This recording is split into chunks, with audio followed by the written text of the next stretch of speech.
Patricia stood by my hospital bed, pretending to be concerned.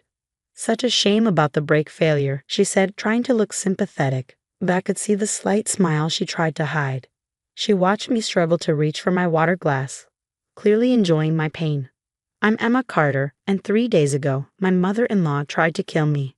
It happened on a quiet Sunday afternoon. I was driving home from my nursing shift when my brakes failed on Mason Hill Road, the steepest street in our town. The brake pedal went straight to the floor, and nothing could stop the car. But instead of panicking, I used my emergency training. I downshifted, pulled the emergency brake, and steered the car into a ditch. It saved my life. I knew then that the accident wasn't an accident at all." Earlier that day, Mike, the mechanic who checked my car, showed me his phone with a serious look. "Someone cut your brake lines on purpose," he said. He even had security footage showing Patricia sneaking into his shop the night before, wearing big sunglasses to hide her face. She said she was just there to borrow some sugar. Patricia never liked me. From the day I married her son James 5 years ago, she made it clear that I wasn't the kind of wife she wanted for him. I was just a nurse from a middle-class family, not the high society woman she had imagined.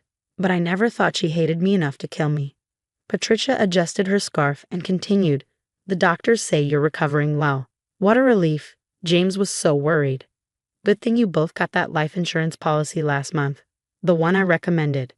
There it was, the $2 million life insurance policy Patricia insisted we get, with her as the backup beneficiary. At the time, it seemed like just another one of her controlling ideas. But now, lying in his hospital bed, it was obvious why she wanted it so badly. "Yes, good thing," I replied, keeping my voice steady. "The police should finish their investigation soon." I watched her face closely. Her calm mask slipped just a little. "Investigation?" She tried to laugh.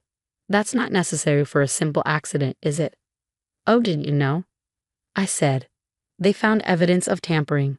They're checking all the security cameras in the area." Patricia gripped her purse tighter. "I'm sure it's just a formality," she said quickly. "Small-town police always make a big deal out of nothing." Just then, James walked in, looking tired but relieved to see me. "Hey, love. How are you feeling?" he asked, his smile warm and genuine.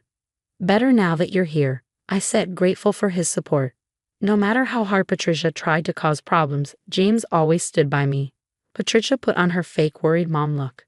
"James, you should take a break. I'll stay with Emma." "Actually, Mom," James said, hesitating. "The nurse mentioned some unusual bruising on Emma. They think the police should look into it." Patricia's face went pale. "The police?" she stammered. "They think someone did this on purpose.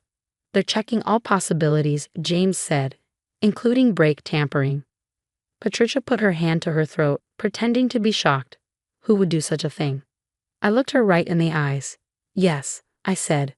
"Who indeed?" Patricia quickly made up an excuse about a charity meeting and hurried out. James and I exchanged a look. He'd noticed her panic too. What Patricia didn't know was that Mike gave all the evidence, the cut brake lines, the security footage, to the police. She thought she had the perfect plan to get rid of me, but her scheme was about to blow up in her face. As I lay in my hospital bed, I realized Patricia wasn't just trying to kill me. She had been manipulating us for years, but her plan had failed, and now the truth was coming out. The fight wasn't over, it was just getting started. Patricia visited me in the hospital, still pretending to be concerned. She didn't know that her world was about to fall apart. A few days later, Detective Martinez questioned her right in my hospital room. "Mrs. Shaw," the detective said, using Patricia's maiden name, "why was your car seen at Morgan's auto shop the night before the accident?" Patricia tried to stay calm, but I saw her confidence start to crack. James stood by the window, watching his mother with disbelief. "I was just borrowing sugar from Emma and James's house," Patricia said quickly. "I must have driven by the shop on my way home." At 11:30 p.m., Detective Martinez raised an eyebrow. "That's pretty late for baking." Patricia's hand shook as she adjusted her fancy watch. "I host charity brunches. They require a lot of planning." The detective didn't back down. "The security footage shows you spending 20 minutes under Emma's car. That's a long time to be borrowing sugar." Patricia turned pale. She hadn't realized that the shop had new security cameras. Mike had shown me the video, clear as day, of Patricia cutting the brake lines. "There's been a mistake." Patricia said, her voice losing its usual confidence. I would never. Emma is like a daughter to me. I almost laughed. Patricia had spent 5 years trying to ruin my marriage. She always found ways to exclude me from family events and constantly told James he could do better. James stepped forward, his face hard. Mom, they found your fingerprints on the brake lines. Patricia looked at him in shock. James, you don't believe this, do you? They also found the wire cutters in your garden shed. He continued, his voice shaking, with Emma's blood on them. Patricia's carefully built world started to collapse. The police had searched her house and found the wire cutters she used. They also found a letter she was writing to the life insurance company hated before my accident. I can explain, Patricia started, but Detective Martinez didn't let her. We also found something interesting about the life insurance policy on your first daughter-in-law, the detective said. I looked at James confused. I didn't know about this. James's first wife, Sarah, had died in an accident 10 years ago, before I met him. Patricia never talked about her, except to make comparisons that made me feel like I didn't measure up. That was different, Patricia snapped, then quickly shut her mouth, realizing her mistake. Detective Martinez leaned in. Different how? The room went quiet. James's face went pale as he realized what Patricia was admitting. Mom, he whispered, his voice shaking. What did you do to Sarah? Patricia jumped up, clutching her purse. I don't have to listen to this. I'm leaving. But Detective Martinez had other plans. She nodded to 2 officers standing at the door. Mrs. Shaw, we need you to come with us. We have questions about Sarah Thompson's accident in 2013. As the officers led Patricia away, her usual calm was gone. She struggled, her hair falling out of place. James, you can't let them do this. I did it all for you. But James didn't move. He sat next to me, holding my hand as we watched his mother being taken away. When she was gone, he looked at me, his eyes full of pain. I can't believe Sarah's accident. I never even questioned it, he said, his voice breaking. Mom always told me Sarah wouldn't want me to grieve too long. I squeezed his hand, thinking about how close Patricia had come to getting rid of me too. But unlike Sarah, I had survived, and I had exposed Patricia for who she really was. Detective Martinez turned to us. We're reopening the investigation into Sarah Thompson's death. Mr. Carter, we'll need to talk to you about your mother's actions back then. James nodded, still in shock. I remembered Patricia's smug smile when she visited me in the hospital, thinking she had won. But she had underestimated me. Her perfect plan had failed, and instead of getting another insurance payout, she was facing prison for both my attempted murder and the death of James's first wife. The game was over, and Patricia had lost everything. The trial happened 6 months after my accident. I was fully healed but more aware of how close I'd come to dying. Patricia sat at the defendant's table, no longer polished and perfect. Her fancy clothes were replaced by plain ones, and gray roots showed in her once perfect hair. The evidence against her was clear. The courtroom watched security footage of Patricia cutting my brake lines. They showed the life insurance policy she took out on me and on Sarah, James's first wife. But what really sealed her fate was the new evidence about Sarah's death.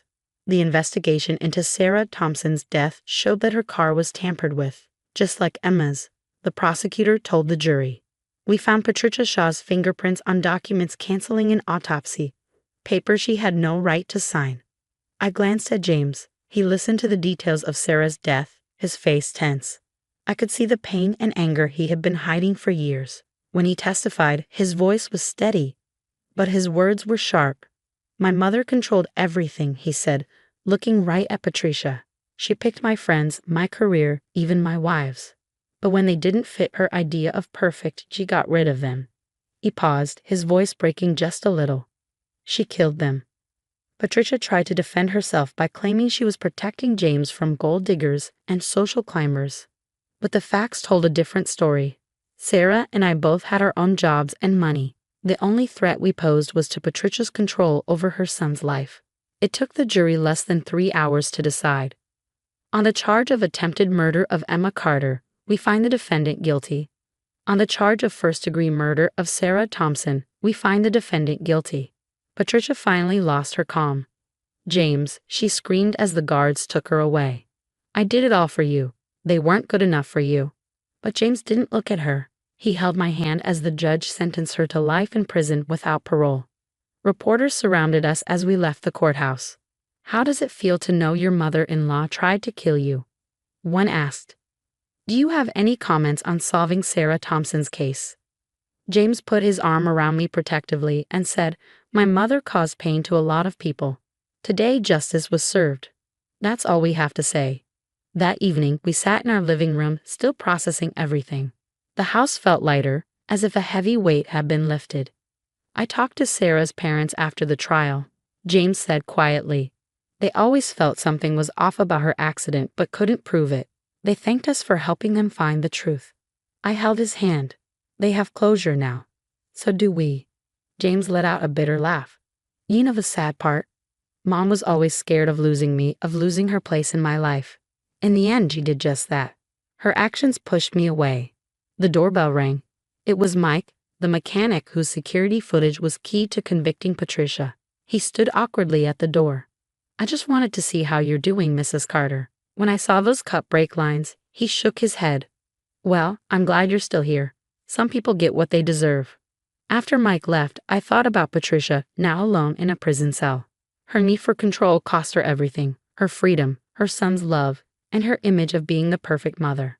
That night, James and I sat on the porch, watching the sunset. The air was warm and smelled of summer.